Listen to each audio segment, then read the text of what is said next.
Hello friends, मैं हूं मोहम्मद शाकिब और आप देख रहे हैं हमारा channel M Shakib Khan knowledge. दोस्तों, आज हम आपके लिए आपकी उर्दू नॉलेज में बढ़ोतरी के लिए एक बड़ा ही नॉलेजेबल वीडियो लेकर आए हैं, जो कि उर्दू नॉलेज की कड़ी में अगला हमारा वीडियो है। दोस्तों, आज हम पढ़ने वाले हैं इसम के बारे में। इसम क्या होती है, इसम की कितनी किस्में होती है, ये आज हम इस वीडियो में पढ़ेंगे। तो दोस्तों, इसम के बारे में जानने के लिए वीडियो को आखिर तक देखिए और अपनी नॉलेज में बढ़ोतरी कीजिए। दोस्तों, चलिए शुरू करते हैं हम आज का हमारा वीडियो। तो दोस्तों, हमारे वीडियो को लाइक करना, चैनल को सब्सक्राइब करना और बेल आइकन दबाना ना भूलें। दोस्तों, आज का हमारा टॉपिक है इसम। तो दोस्तों, इसमें के बारे में हम पढ़ते हैं। अगर आपने हिंदी को पढ़ा हुआ है, हिंदी पढ़ना आप जानते हैं, तो आपके लिए इसम को पढ़ना बहुत ही आसान हो जाएगा, क्योंकि मैं आपको हिंदी से जोड़ करके उर्दू में बताने वाला हूँ। देखिए दोस्तों, किसी शख्स, चीज़, जगह वगैरह के नाम को हम क्या कहते हैं? इसम कहते हैं। क्या कहते हैं? इसम। जिस तरीके से हिंदी में संज्ञा होती है, उर्दू में उसी तरीके से क्या होती है? इसम होती है। अब जैसे हमने कहा यहाँ पर किसी शख्स, शख्स को हिंदी में बोलते हैं व्यक्ति। चीज़, चीज़ को कहते हैं वस्तु। जगह यानी क्या होता है? स्थान। जैसे किसी व्यक्ति, वस्तु, स्थान आदि के नाम को संज्ञा कहते हैं, ऐसे उर्दू में किसी शख्स, चीज़, जगह वगैरह के नाम को हम क्या कहते हैं? इसम कहते हैं। देखिए दोस्त, ये हमने लिखा है यहाँ पर अलीफ जरी, सीन से बना स इस और मीम से बना म इसम। इसमें यानी क्या हुआ यहाँ पर? संज्ञा। क्या हो गया? संज्ञा। किसी, ये किसी शख्स, शख्स यानी क्या होता है? व्यक्ति हिंदी में। चीज़, चे ये चीज, जैसे बना ज चीज, चीज को हम कहते हैं हिंदी में वस्तु। और जगह, जीम से बना जगह, फिर गा, जगह, जगह को हम कहते हैं स्थान। आदि को हम क्या लिखेंगे उर्दू में? वगैरह। वगैरह यानी किसी शख्स, चीज और जगह वगैरह के नाम को इसम कहते हैं। क्या कहते हैं? इसम यानी संज्ञा कहते हैं। ये हमने लिख दी है इसम की तारीफ या परिभाषा। अब देखिए दोस्तों, हम इसकी मिसाल या उदाहरण लिखते हैं। मिसाल, या मिसाल को बोलते हैं हिंदी में उदाहरण। तो हम यहाँ मिसाल लिख रहे हैं। अब देखिए दोस्तों, मैंने आपको बोला है कि किसी शख्स, चीज़ या जगह वगैरह के नाम को क्या कहते हैं? हम इसमें कहते हैं। तो किसी शख्स का नाम आए, किसी वस्तु या चीज़ का नाम आए, या किसी जगह, स्थान का नाम आए, तो वो नाम क्या कहलाएगा? इसमें कहलाएगा। किसी शख्स, चीज़ और जगह वगैरह के नाम को, जैसे माना मैंने बोला मेरा नाम मोहम्मद शाकिब, मेरा नाम है, एक किसी शख्स का नाम है, तो ये क्या कहलाएगा? इसमें कहलाएगा।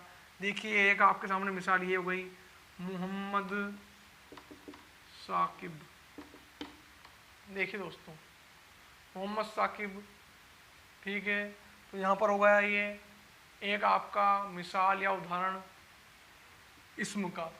ये हो गया किसी शख्स का नाम। जैसे मेरा नाम है, ऐसा आपका नाम भी हो सकता है, किसी भी शख्स का नाम हो सकता है, व्यक्ति का नाम हो सकता है, वो सभी का कहलाएंगे? इसम कहलाएंगे, किसी भी शख्स का नाम। अगला हमारा आता है कोई भी चीज़ का नाम, यानी वस्तु का नाम। ये मैंने बोल दिया यहाँ पर, ये जिस पर मैं लिख रहा हूँ इसको हम कहते हैं तख्त स्याह उर्दू में। हिंदी में बोलते हैं इसे शाम पट, और इंग्लिश में बोलते हैं बोर्ड, यानी वाइट बोर्ड है ये। तो हमने लिखा है तख्त स्याह, जिस पर हम लिख रहे हैं तख्त स्याह। स्याह,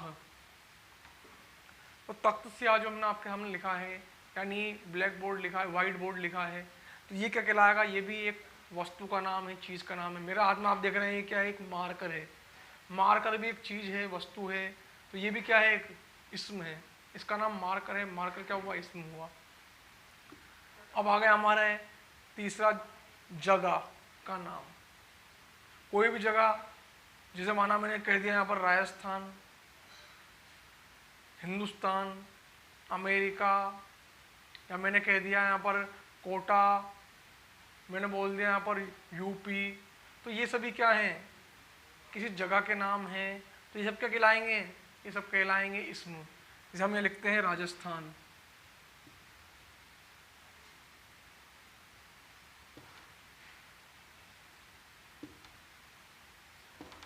ठीक है दोस्तों, इस तरीके से क्या होता है, किसी शख्स का नाम यानी व्यक्ति का नाम, किसी चीज़ का नाम यानी वस्तु का नाम, या किसी जगह यानी किसी स्थान का नाम, वो सब नाम क्या कहलाते हैं, इसम कहलाते हैं। ये हो गई हमारी मिसालें। अब दोस्तों आगे हम पढ़ते हैं इसम की किस्में। देखिए इसम कितने प्रकार की होती है या किसकी कितनी किस्में होती है। किस्म यानी क्या होता है, प्रकार।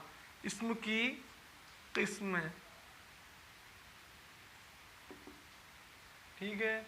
हम यहाँ इसम की किस्में पढ़ने वाले हैं। अब देखिए दोस्तों, आपने पढ़ा होगा हिंदी के अंदर इसम 3 तरह की होती है, संज्ञा 3 तरह की होती है। व्यक्तिवाचक संज्ञा, जातिवाचक संज्ञा और भाववाचक संज्ञा। ठीक है दोस्तों, लेकिन उर्दू के अंदर 7 तरह की इसमें होती है। कितनी तरह की, 7 तरह की। अब 7 तरह की इसमें कैसी होती है ये हम आज इस वीडियो में पढ़ते हैं। सबसे पहले हमारे आती है इसमें आम या नुकरा। क्या आती है, इसमें आम या नुकरा। अब देखिए दोस्तों, इसमें आम या नुकरा को हिंदी में हम क्या बोलते हैं, जातिवाचक संज्ञा। आम यानी कोई आम चीज़ के बारे में बताया जा रहा है, यानी किसी एक ही जाति के बारे में वर्णन किया जा रहा है, बताया जा रहा है। जब मैंने बोला, क्या बोला मैंने, पहाड़। अब मैंने यहाँ पहाड़ बोला तो वो क्या कहलाएगा, इसमें आम, क्योंकि मैंने किसी पहाड़ का स्पेशली नाम नहीं लिया है, ख़ास नाम नहीं लिया है, मैंने बोला है पहाड़। ये दुनिया में जितने पहाड़ है सभी पहाड़ों के लिए आ गया, तो वो क्या कहलाएगा, इसमें आम या नुकरा कहलाएगा। जैसे मैंने बोला आदमी, आदमी मैंने बोला तो जितने भी आदमी यहाँ पर हैं दुनिया में मौजूद हैं, उन सभी आदमियों के लिए आदमी शब्द, आदमी लफ्ज़ यूज़ हो गया।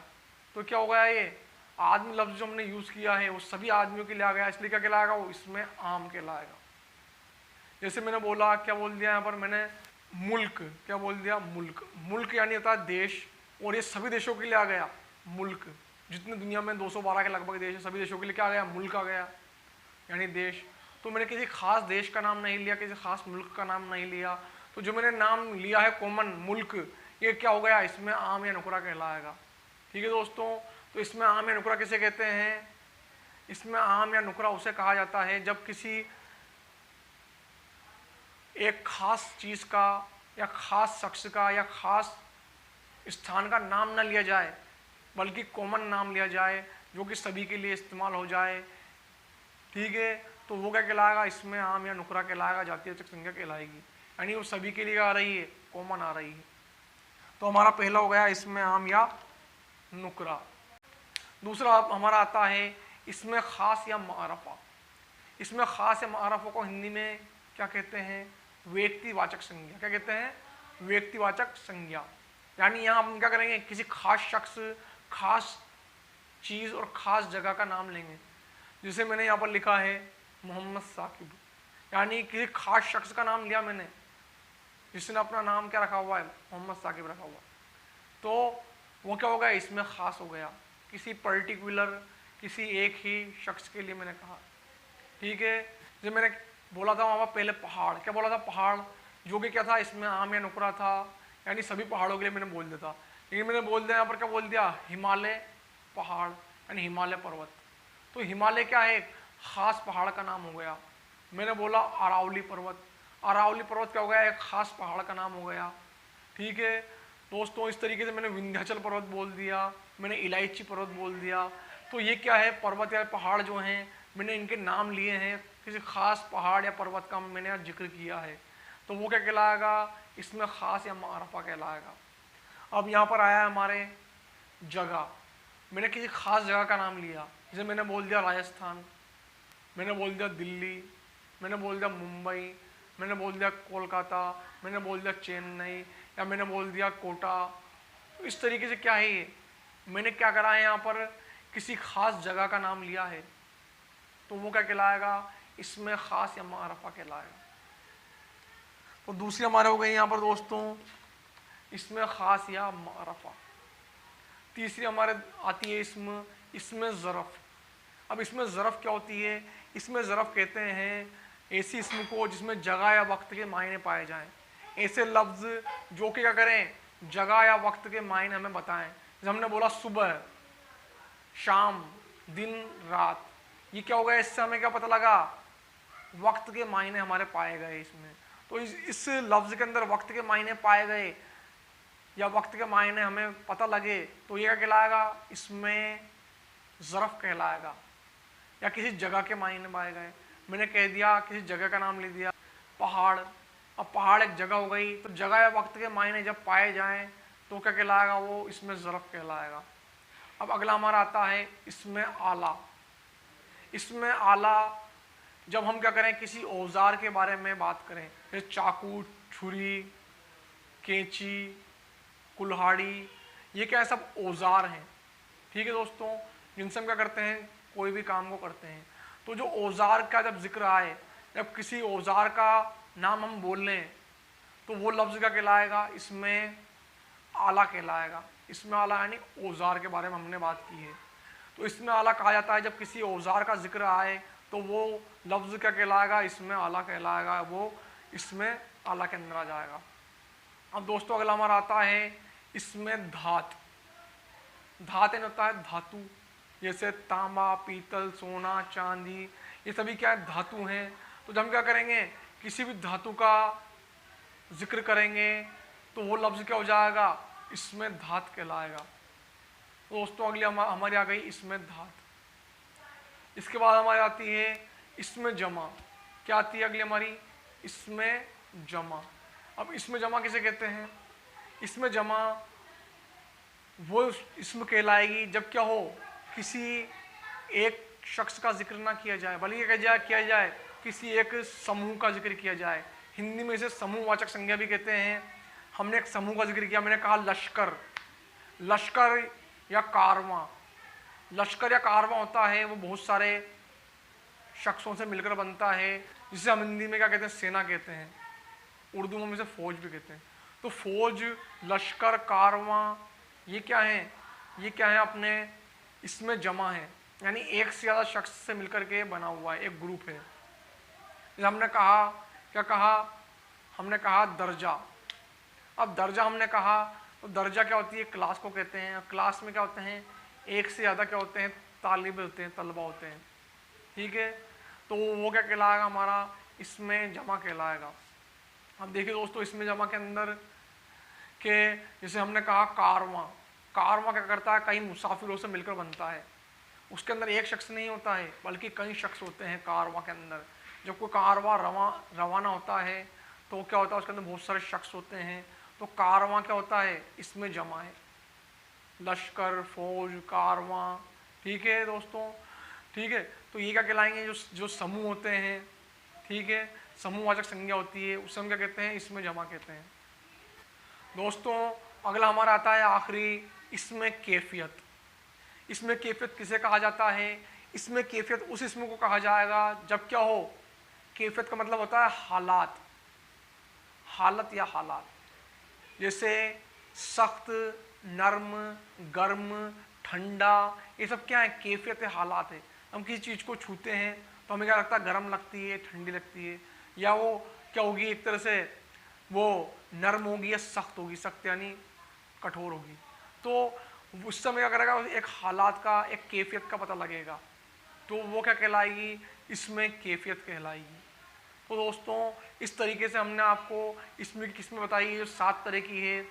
इसमें आम या नुकरा, इसमें ख़ास या मारफा, इसमें ज़रफ़, यहाँ जगह या वक्त के मायने पाए जाएंगे।